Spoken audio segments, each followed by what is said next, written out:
자, 로우 컨설팅 60 저희 상담 전화 첫 번째 받아보도록 하겠습니다. 여보세요? 여보세요? 네, 안녕하세요. 네, 안녕하세요. 네, 어떤 사연 때문에 전화 주셨죠? 저는 지금 현재 이혼을 생각 중인 사람인데요. 네, 네, 지금은 이혼을 할 때 재산분할이나 네, 양육수당이나 아이 그 친권 그런 것 때문에 제가 전화를 드렸어요. 네, 지금 결혼이 10년차 주부인데 네. 결혼 초반부터 시댁과 좀 신랑과의 좀 문제로 갈등 문제로 너무 많이 힘들다가 아, 그렇군요. 예, 그래서 지금 이혼을 할까 지금 생각 중인데 네, 애기 아빠가 좀 보통 다른 사람하고는 다르게 행동을 조금 하더라고요. 어떡해요? 예를 들어서 샤워를 하면서 네, 심한 욕을 한다던가 거울을 보면서 아유, 네, 그러면서 자기한테 하는 거 조용히 막 소리를 지르면서 막 격투문자를 하면서 이상한 소리를 하길래 맨 처음엔 당신 왜 그러냐고 무슨 일 있냐 그랬더니 나 혼자 얘기하는 거니까 신경 쓰지 말라고 그렇게 얘기를 하더라고요. 네네. 그래서 약간 이상 증세를 좀 보였어요. 그래서 저 사람이 왜 그런가도 했었고 좀 이상하다 싶었는데 저희 시어머니도 애기 아빠가 뭐 잘못하면 며느리가 잘못해서 그렇다 이런 식으로 얘기를 하더라고요. 네, 그렇게 힘들게 결혼 생활을 좀 지내다가 저희가 6년 만에 결혼한 지 6년 만에 아기를 갖게 됐는데 네, 이 결혼한 지 6년 만에 아기를 갖게 된 경우도 아기 아빠 그 신랑의 정자에 좀 문제가 있어서 네. 아기를 좀 늦게 갖게 됐어요. 아, 그런데 저희 어머니는 저한테 절대 자기 아들은 문제가 없다고 하면서 자기가 아는 병원에 가서 검사를 해야 되겠다는 거예요. 아, 결과가 나왔는데도 그런 말씀을 하셨어요? 네. 그래서 그러면 가자고 네. 어머니가 원하는 대로 가서 어머니가 원하는 대로 내가 검사를 해드리겠다고 했는데 그렇게 얘기를 했더니 그제 와서 그럼 나중에 검사를 하겠다고 넌 두고 보자 이렇게 얘기를 하더라고요. 네. 그래서 임신을 하게 됐는데 임신을 하고 나서도 6년 만에 가진 저한테 하는 얘기가 첫 마디가 아들 아니면 안 된다. 그래서 시댁 시어머니에 대한 너무 힘든 것도 있었고 애기 아빠도 자기 시댁 시어머니 말이라면 꼼짝은 못하는 거예요. 네. 그런 것 때문에 너무 힘들었었어요. 그러다가 저희가 이제 결혼한 지 이제 10년 만에 집을 하나 갖게 됐어요. 네. 이 집이 근데 좀 대출 받은 금액이 너무 크니까 네. 그 집을 좀 다른 데로 가자고 했는데 애기 아빠는 이 집을 이제는 고집을 하길래 이 집을 계약을 하고 그러면 우리가 이제는 좀 돈을 더 모아서 열심히 모아서 이제 이 집에 대출을 갚자라고 했는데 네. 어머니한테 말을 하지 말자고 하더라고요. 아, 왜 그랬을까요? 어머니가 두려운 거죠. 돈을 많이 냈을까 봐. 네. 그래서 말을 못하고 그냥 이 집을 하게 됐는데 네네. 나중에는 들통이 난 거예요. 네. 어머니께 지금 들통이 난 거예요. 예, 네네. 대출을 얼마나 받았다는 거에 대해서 네. 어머니가 지금 막 화가 나고 몹시 흥분해서 며칠 밤을 잠을 못 자셨다고 하더니 결국에는 이 집의 명의를 도련님 이름으로 바꾸자는 거예요. 그건 또 그래서- 무슨 경우죠? 그래서 내가 도련님 명의로는 할 수가 없다. 왜 우리가 피땀 흘려서 모은 돈을 왜 우리가 도련님 이름으로 해야 되느냐. 네. 그랬더니 돈을 다 갚으면 너네 이름으로 다시 해주겠다. 내가 돈을 갚겠다는 게 아닌데 왜 너네들은 그렇게 못하느냐. 이렇게 얘기를 하던데 애기 아빠도 그걸 허락을 못하다가 결국에는 애기 아빠 이름으로 하되 등기권리증은 애기 아빠 이름이지만 거기 채무자로 해가지고 시어머니 이름으로 하게 된 거예요. 아, 그래서 이 그렇군요. 빚은, 네. 예, 여기 있는 빚 지금 나머지 그 은행에 대출받았던 그 금액을 어머니가 갚아주는 조건으로 해서 통장에다가 어머니 통장으로 매달 얼마씩 이제 주기로 했나 봐요. 근데 사실상 이걸 제가 허락한 건 없었어요.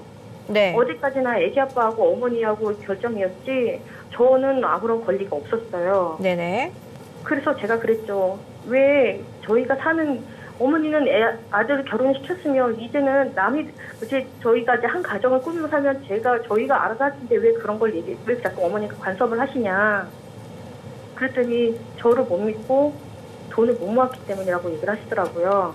네. 그러니까 그런 거 저런 것 때문에 너무 많이 힘들었었어요. 그렇군요. 참. 예. 그러니까 이러한 너무 힘든 것도 있고 지금 애기 아빠가 저한테 월급을 얼마 받는지도 지금 이 애기 아빠가 월급을 얼마 받는지도 모르고 저는 지금 아무것도 모르고 그냥 순수 생활비만 받는데 생활비를 너무 턱없이 부족하게 줘요. 네네. 그 부족하게 주면서 저보고 일을 하면서 다니래요. 음.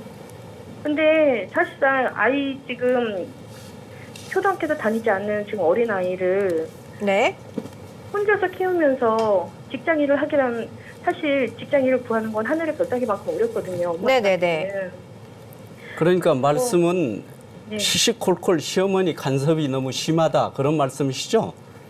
그러니까 뭐든 이제 시어머니 대출 간섭도 너무 문제라든지 네. 마마보이 같은 아들도 너무 그렇고 그렇죠. 예 그리고 네네. 저에 대한 믿음이 없는 사람들하고는 살고 싶지가 않고 아이고, 네. 정말 상당히 서운하셨을 것 같은데, 지금 상황을 보면요. 남편이 마마보이 기질도 갖고 있고요. 그리고 또 시어머니한테 엄청 휘둘리고 있는 상황입니다. 그래서 지금 이혼을 한다면 이 위자료를 받고 싶은 건가요? 아니면 어떤 질문을 하고 싶은 건가요? 제가 질문이 드리고 싶은 건 이혼 시 네. 분명히 합의 이혼은 안 될 텐데 법적으로 봤을 때 재산 분할은 네. 지금 등본상의 명의는 애기 아빠로 돼 있지만 채무자가 시어머니로 돼 있는데 제가 받을 수 있는 금액은 얼마나 될 수 있는지 네네. 그게 궁금하고요. 네. 시댁 시어머니나 신랑에게 제가 위자료를 청구를 할 수 있는지 알겠습니다. 네, 지금 어찌됐든 굉장히 이혼을 준비하고 계시는 상황인데 너무 힘드실 것 같아요. 마음고생도 많이 하시고 계시고. 자, 김영주 변호사님이 이렇게 체크를 꼼꼼하게 하고 계셨거든요. 연결해 드릴 테니까 한번 말씀해 보세요. 네. 네, 안녕하세요. 김영주 변호사입니다. 예, 안녕하세요. 예, 안녕하세요. 예. 일단 말씀하신 거에서 뭐 좀 더 추가적으로 뭐 파악을 해야 될 게 있긴 하겠지만 말씀하신 정도로 보더라도 이렇게 우리 민법상의 이혼 사유를 6가지를 규정하고 있습니다.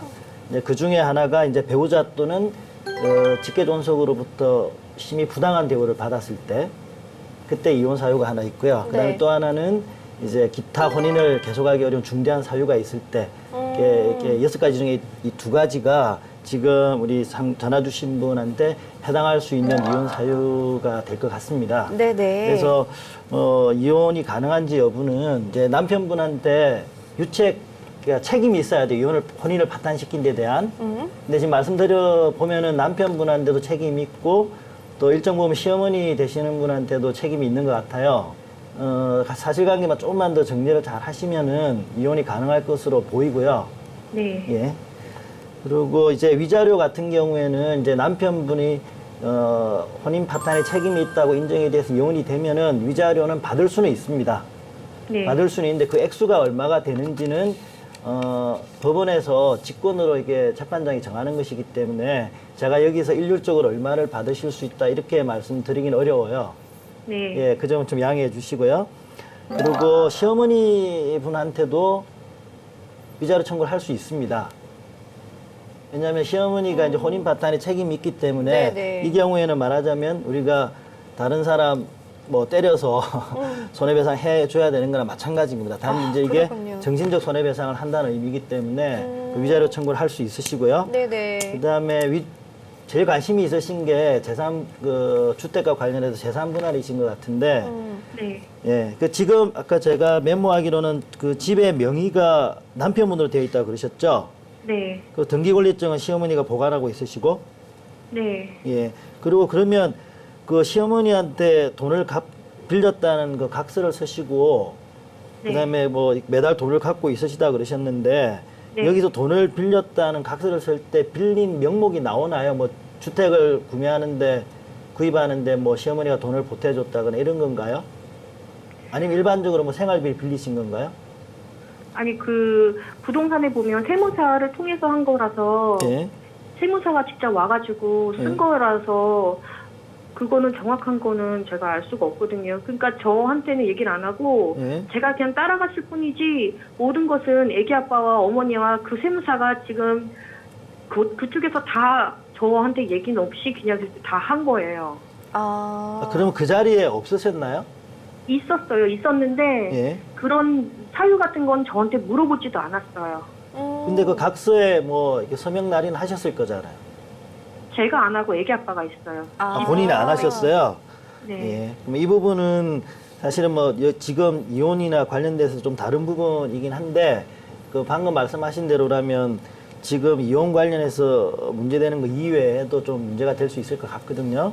네. 예, 일단은 이게 재산 분할은 가능합니다. 재산 분할 같은 경우에는 그 부부 상방이 서로 협력해서 이룩한 재산이 무엇이냐가 중요한 것이지 그 뭐 부동산이 있을 경우에 그 부동산의 소유 명의가 누구한테 되어 있냐 중요하지 않아요. 네네. 예, 그러니까 지금 우리 상담 전화 주신 분 같은 경우에는 남편 명의로 되어 있다고 하더라도 재산 분할 하실 수 있어요, 청구를.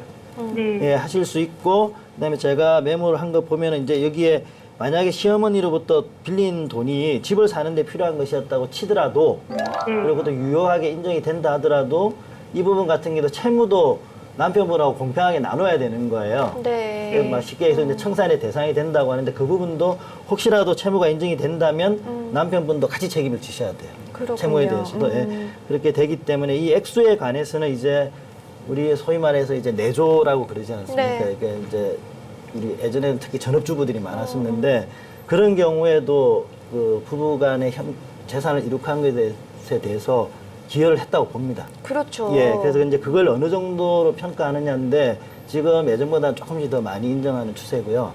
그리고 지금 상담하신 전화 주신 분은 아르바이트랑 뭐 계약직으로 일을 하셨다고 그러셨죠? 아르바이트 이런 거.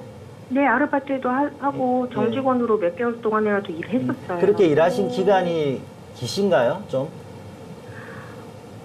결혼 초반에는 몇 년 동안 일했었고요. 예. 결혼 후에서는 간간히 계속 일하고 지금도 계속 일이 있으면 하고 있어요. 아, 그러면 결혼한 지 10년 되셨다고 하셨는데 10년 중에 대략적으로 놓으면 뭐 한 7년, 8년 정도는 일하신 셈이겠네요. 아기 나올 때 빼고 하면. 아니요, 7, 8년은 안 되고 한 4, 5년? 한 4, 5년에서 한 네. 3, 4년, 3년에서 한 5년 그 사이 되는 그 것 사이에요. 네. 같아요. 네. 뭐 어쨌든 뭐 정식으로 뭐 경제 활동은 아니지만 어쨌든 부업으로라도 하신 거거든요. 네. 그래서 그런 부분들도 법원에서 다 고려가 됩니다. 네. 예, 고려가 다 되기 때문에 전업주부로만 했을 경우보다는 많이 받으실 수 있어요. 많이 받으실 수 있고 이게 사실 정확하지는 않은데 이제 대략적으로 저희들이 사건을 하다 보면은 이런 경우에 결혼한 지 한 10년 정도 되시고 그다음에 전업주부로만 있으신 게 아니라 그 경제활동도 하시고 하셨기 때문에 이 고려해보면 한 3, 40% 정도? 네, 3, 40% 정도의 재산 분할을 받으실 수 있지 않을까 싶습니다. 네. 예. 아, 그러면 더 여쭤볼 게 있는데 네. 네. 아이를 제가 데리고 올 수 있는지 네. 그 부분은 이제 친권자를 누구로 지정하느냐하고 별개로 만약에 남편분이 자녀분에 대한 이 친권자로 지정이 되더라도 그 아이는 엄마가 키우는 게 제일 좋잖아요. 네. 그래서 양육권자가 되실 수는 있는데 그러시려면은 그 자녀를 양육할 수 있을 만한 환경이 된다라는 걸 법원에 보여주실 수 있어야 돼요. 사랑만으로 되는 건 아니기 때문에. 그러면 내가 네. 그러면 일을 해야 되만 아이를 데리고 올 수 있다는 거네요. 경제력이 있으면 이제 자녀를 데려오는데 조금 유리하겠죠. 예. 아, 그렇군요. 이 양육비를 청구하는 뭐 그런. 그 양육비를 거는 청구를 없나요? 하는 문제도 네. 양육권자 지정을 하면 양육하는 당사자와 양육하지 않는 당사자가 있잖아요. 그러면 네. 양육하지 않는 당사자로부터 돈을 받는 것인데 그 양육비를 책정을 할 때도 그 이혼한 부부 쌍방의 소득을 고려합니다. 아. 쌍방의 소득을 고려해서 양육비를 이렇게 하거든요. 그리고 가정법원에 가면 이제 양육비를 지급하는 뭐 일정한 기준표가 있습니다. 네. 기준표가 있어서 그게 맞춰서 어느 정도 하는데 일단 양육을 하시고 싶으신 거죠? 네. 예, 양육을 하시고 싶으시면은 일단 그 양육을 하기 위해 양육권자로 인정되기 위한 것들이 좀 자격을 갖춘 자격 네. 사랑은 당연히 있으실 텐데 아기를 경제적으로 키울 수 있다라는 정도는 되셔야 자녀의 복지도 중요하기 때문에 네네. 예, 법원에도 충분히 고려해서 아마 결정할 걸로 보입니다. 네, 알겠습니다. 그럼 만약에요. 네. 시댁에서 제가 그 시어머니와 신랑에게 위자료를 청구했을 때 시어머니나 신랑이 저에게 맞고소를 해서 나도 피해자다라고 했을 경우에는 어떻게 될까요? 그 맞고소란 표현, 그러니까 이제 그쪽에서도 뭐 소송을, 손해배상 네. 청구를 해온다거나 하면 어떠냐는 네. 말씀이시죠? 네네. 이제 그 부분은 이제 우리 전화 주신 분이 손해배상 위자료 청구나 뭐 이런 걸 이혼소송과 더불어서 했을 경우에 그쪽에서 반소 청구를 할 수는 있습니다. 네. 오히려 이 혼인관계 파탄시킨 건 내가 아니라 우리 처가 상대방이다. 잘못했다. 예, 그렇게 할 수 있는데 그때도 지금 하신 말씀이 맞다면 방어가 될 수 있을 거라고 생각합니다. 네. 알겠습니다. 그러면 하나만 더 여쭤볼게요. 네. 지금 제가 가장 이혼하고 싶은 것 중에 하나가 네. 저에 대한 무시와 이런 것 때문에 지금 하는 거거든요. 저를 너무 그러니까 저라는 사람으로 이제 인격을 대해주질 않았기 때문에 예. 이게 부부라는 의미가 아닌 정말 그냥 아이를 키우는 사람으로서 지금 그 사람도 그렇게 보고 있고 시어머니 같은 경우에는 계속 애기 아빠한테 이혼을 하라고 계속 얘기를 하고 있는 상황이고요. 예. 지금 그렇게 되는 경우인데 네. 이런 것들을 법원에 제출할 때 어떠한 거를 필요로 하는지 예. 일단 있거든요. 법원에 하실 때는 저 상담하시면서 말씀하신 부분이 있잖아요. 네. 그 부분들을 시간적 순서대로 이렇게 한번 쭉 정리해 보세요. 네. 예, 그 결혼하시고 나서부터 오늘 상담하실 때 말씀해 주셨는데 그 남편분이나 시어머니 되시는 분이 우리 전화 주신 분한테 어떻게 대우를 했는지를 좀 시간적 순서대로 네. 한번 정리를 해 보시면 재판부에서 읽기도 편할 겁니다. 그렇게 한번 정리를 해 보시고 네네. 그다음에 이혼과 관련해서 이제 남편분이 폭력을 행사하거나 한 적이 있나요, 직접? 결혼 초반에 저한테서 제가 다리 뼈가 금이 가서 그러니까 접질러져서 그 방기부스를 한 적이 있었거든요. 네. 예, 그게 언제죠? 그러니까 9년, 8, 9년 전에요. 그렇군요. 그 정도면은 아마 병원에 기록이 있을 것 같은데요. 그러니까 그런 것들이 있으면 병원에 그 진료 기록 같은 거 있죠. 네. 예, 병원에 가시면 그걸 뗄 수 있으니까 그런 부분들을 준비하시고, 그러니까 이제 내가 어떻게 부당한 대우를 받았는지 그걸 증명하기 위해서 하는 거거든요. 예, 그런 것들 하시고, 그 다음에 나중에 남편 월급이 얼마인지 모르고 이런 거 말씀하셨잖아요. 네. 예, 그런 부분도 나중에 양육비 관련해서 문제가 되는데 그 모르시면 그 부분은 뭐 남편분한테 재산 명시 신청을 하든지 또는 사실조회 신청을 통해서 확인할 수 있는 기회는 있습니다. 재산 뭐요? 재산 명시 신청. 재산. 재산 명시 신청이요? 남편이 가진 재산이 얼마냐. 네. 예, 그걸 확인해 보는 건데 그 법원을 통해서 하는 거거든요. 네네. 예, 그런 많은 부분들이 있으니까요. 이제 일단 기본적으로는 이혼의 가능성이 좀 있어 보입니다. 예, 이혼이 가능하면 나머지 부분들 위자료나 재산 분할은 하실 수 있어요. 액수가 문제지. 네. 예, 그런 부분들은 조금 더 정확하게 사실관계를 정리하셔서 한번 가까운 데 계신 법률 조언을 받으시면 네. 되지 않을까 싶습니다. 알겠습니다. 우리 변호사님 말씀은 그러니까 이혼 사유 6가지 중에서 2가지는 해당이 된다.